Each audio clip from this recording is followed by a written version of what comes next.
Okay, everybody, what is going on? Good evening. We've got more Pro Football Focus data to take a look at here today.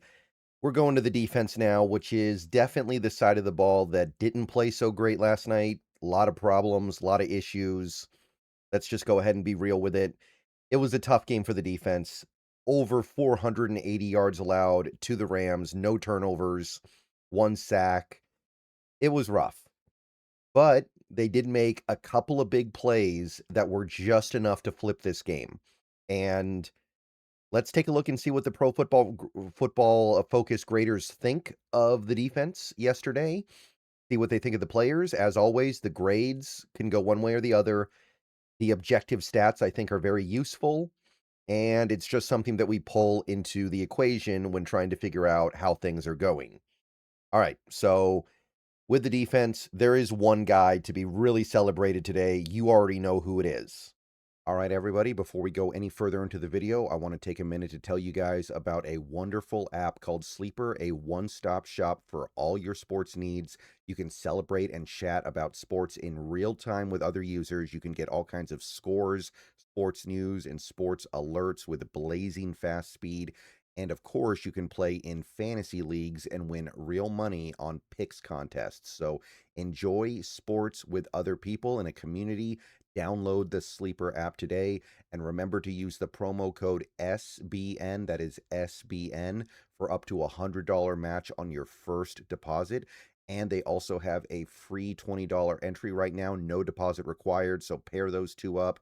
Terms and conditions do apply. See Sleeper's terms of use for details. Currently operational in over 25 states and growing. Check out the Sleeper app and have fun with sports this year. It's all about Nick Emmanwori right now, 89.5 grade. And as you can see, it's not because of his tackling, which they actually did not grade him very well on. It's not because of his blitzing, which he only did once the whole game. It was really mostly because he had a tremendous day in coverage with 3 broken up passes, including broken up passes on back-to-back plays right before the end of the half that I think completely flipped this game and may have ultimately been the deciding factor in this game. It was a special, special sequence, and that's the kind of stuff that we thought Emmanwori might be doing by year 3. The fact that he's doing it now in year 1 is absolutely incredible, and I don't know how we did it. I don't know how he did it. He's 21 years old, doesn't have a ton of experience from college. He was a 3-year starter, and he's out there in the NFC title game against McVay, and he's the best player on the whole defense for 58 snaps. What else can you really say? We'll get to his cover numbers later, but they are very clean. Julian Love also up here really high, nice and solid, about a 76.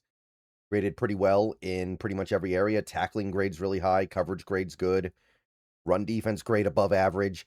Tyrese Knight, unsung hero, did his thing, came up with a really good run stop late in that game.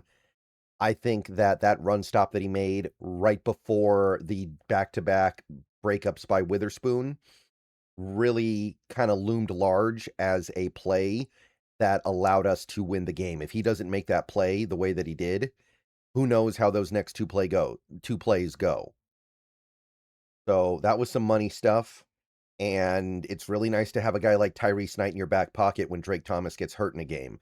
Leonard Williams, solid game. Tackling grade was pretty low, but he did his job. I know he's not exactly living in the backfield right now, but he is holding up against guys that are much bigger than him. That's the thing with that Rams offensive line. Their interior is beefy, and Leonard Williams and even a guy like Byron Murphy, they are a little bit physically mismatched down there. So they hold up, they do their thing, and give us a chance, and that's all you can ask for in a game like this. DeMarcus Lawrence, decent. You know, he was one of the few guys delivering consistent pressure on Stafford. Not that there was really any consistent pressure, but he gave us the closest thing to it. Byron Murphy, decent, 65.3. Not so much the run defense, which again, I think that's just kind of something you have to live with this particular matchup. But they did think that he did a pretty good job chasing Stafford around and at least making life a little bit hard for him. Kobe Bryant, respectable, 64.5. Nothing too over the top ugly with him. Really good tackling grade. Brandon Peely, only 5 snaps, but okay. I mean, it's not nothing. Devin Witherspoon, this guy got beat up all day in coverage. Think about that. This guy was getting hammered in coverage the whole game, and he made enough plays at the end to still have an above 60 PFF grade. That shows you how good he is and how tough that he is to dig that game out. He was getting abused for a big chunk of that game, and he came back and made the big plays we needed. Jaron Reed, respectable. I don't expect too much more from him at this point in his career. And at this point of the season, Okada and Riley Mills basically didn't play, so nothing to say there. Ernest Jones, I mean, look, it wasn't very clean in front of him, right? And the Rams are definitely a team that can take advantage of Jones's weaknesses in coverage. So I'm not surprised that he gets a bad coverage grade, but yeah, the Rams are definitely a team that is going to take advantage of him a little bit, but he's still in there fighting. No hard feelings. Josh Jobe, pretty rough. He got beat multiple times in this game. Cover grade is pretty much the whole story. I'm going to say it again. He's not a bad player, but he is the guy that teams are going to target as the weakness of this defense right now. And I do think that if this team can find an upgrade for him in the offseason, they are behooved to do so. It's not a stellar draft, but there are some good corners that you can go after. Okay, big problem here. We've got 3 edge rushers down at the bottom of the list. And this is something I talked about a little bit earlier in Snap Count Monday. We're not even asking these guys to do that much. Boye Mafe played 20 snaps. You get 20 snaps in a 3.5 hour, 3 hour, whatever it was, football game. You should be able to give me something at some point. He had no pressure at all in this game. He's just out there basically holding ground at best. And it wasn't a terrible game, but it was pretty lackluster. He didn't deliver any notable impact on this game whatsoever. He lined up offsides on one play. That was the only time you really called his name in this one. And 20 snaps, you can't give me 1 snap of pressure. I mean, Derek Hall gave me a couple plays with pressure, but then he can't tackle. He got burned in coverage, although Derek Hall shouldn't be in coverage like that anyway, so I'm not even really totally putting that on him, but I mean, he got graded just as badly. His tackling grade's abysmal. The pass rush grade is not better than Mafe, really. It's like less than a point better, I guess. 26 snaps. We're not asking that much. And Uchenna Nwosu, who earlier this year was playing really well, we've just seen his game completely break down here. 30 snaps in a conference championship game. It's not like we put a lot on these guys' shoulders last week or the week before or the week before that, and they're just not delivering. I think Nwosu did have the 1 hit on Stafford, which is great, but guy can't tackle. The guy isn't even really holding up that well against the run anymore.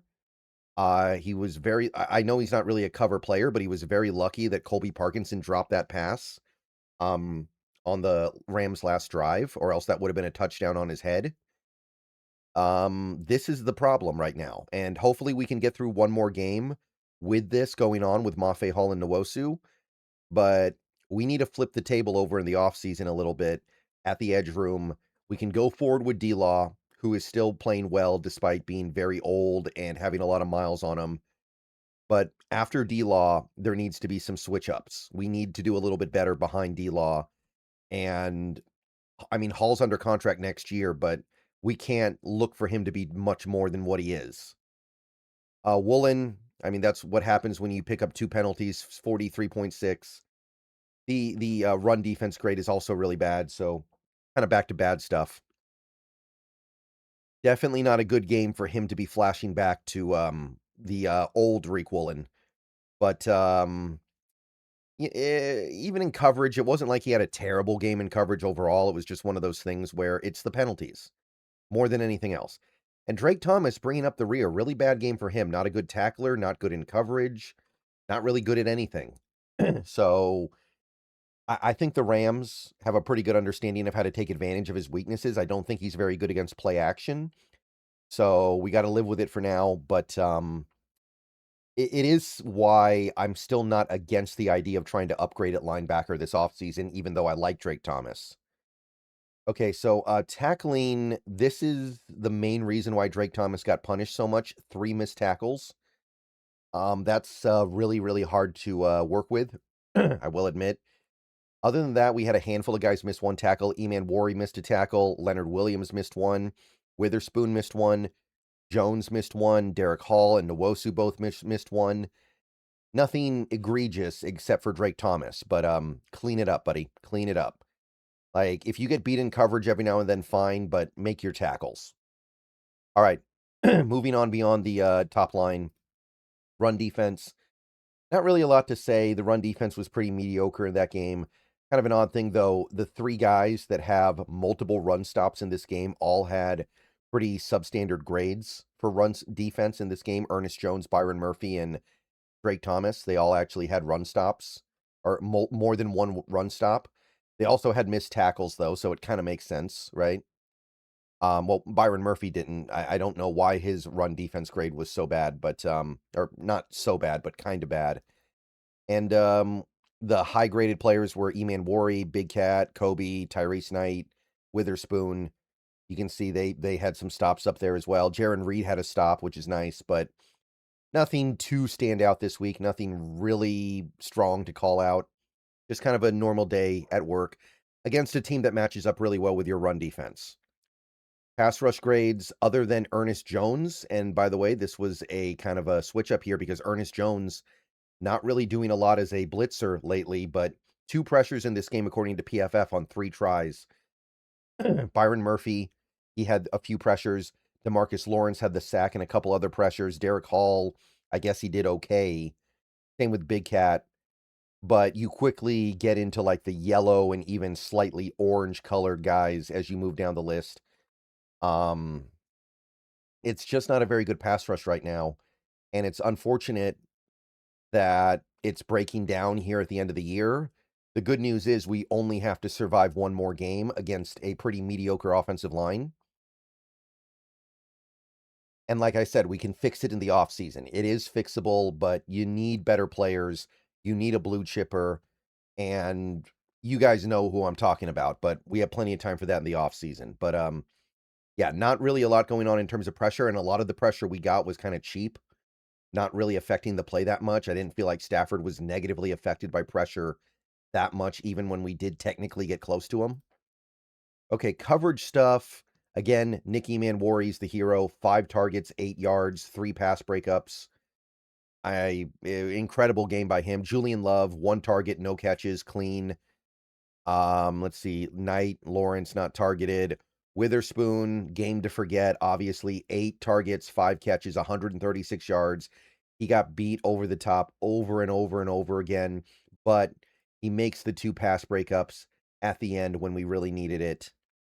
I mean, it's you got to have a short memory. And Witherspoon had a short memory on Sunday, and I'm happy for it because he made 2 monster plays to send this team to the Super Bowl. And sometimes you're going to get beat. Sometimes you're going to get beat. I wish it didn't happen in the NFC Championship game, but I got a lot of respect for a player that can get back up and make big plays after getting abused like that. Kobe Bryant only allowed 1 catch the whole game, only 1 target, but it was the touchdown. I think this was the Kyren Williams touchdown. I'm not 100% sure. And nothing on Okada, nothing there. Okay, Woolen. So 6 targets, 57 yards, which isn't the end of the world, but 2 touchdowns. And you look at the circumstances of the second touchdown, it's really hard. It's really hard to be cool with the way that went down. And again, all 3 of our corners are traditional corners, by which I mean Woolen, Witherspoon, and Job. They all had bad games, but at least Job and Witherspoon just had bad games within the flow of the game itself. Woolen, it kind of felt like he went above and beyond that, and that's very frustrating. So Job, 4 targets, 72 yards. Bad game by him. We know that. I think we all know what's going on there. Again, on other teams, I think Job would probably look a lot better than he does here, as weird as that is to say, because he wouldn't get picked on as much. But on this team, they pick at him. And the thing about last night was that Woolen and Witherspoon were both giving up stuff too, so you really notice it when it's Job. But at the same time, it's like, how do you fix it then? If it's happening to everybody, it's not like you have solutions. So it's tough, but hopefully we can do better this offseason if we feel like we need to. And I would like to be able to if possible. At the same time, I know that it's hard to stack yourself at every position, so it wouldn't shock me if Job is back next year, and I'm okay with that. Ernest Jones, 5 targets, 5 catches, 54 yards, pretty bad there as well. Just not really a good game for anybody in coverage, except for guys like Emmanwori and Love, I guess. Nwosu, 1 target, no catches, but still a terrible grade. You tell me. Drake Thomas, 2 targets, 22 yards. Mostly screen stuff, not much to really report. And Derek Hall got beat pretty bad that one time in coverage. Not that he should ever be in coverage. Same with Nwosu, really, by the way.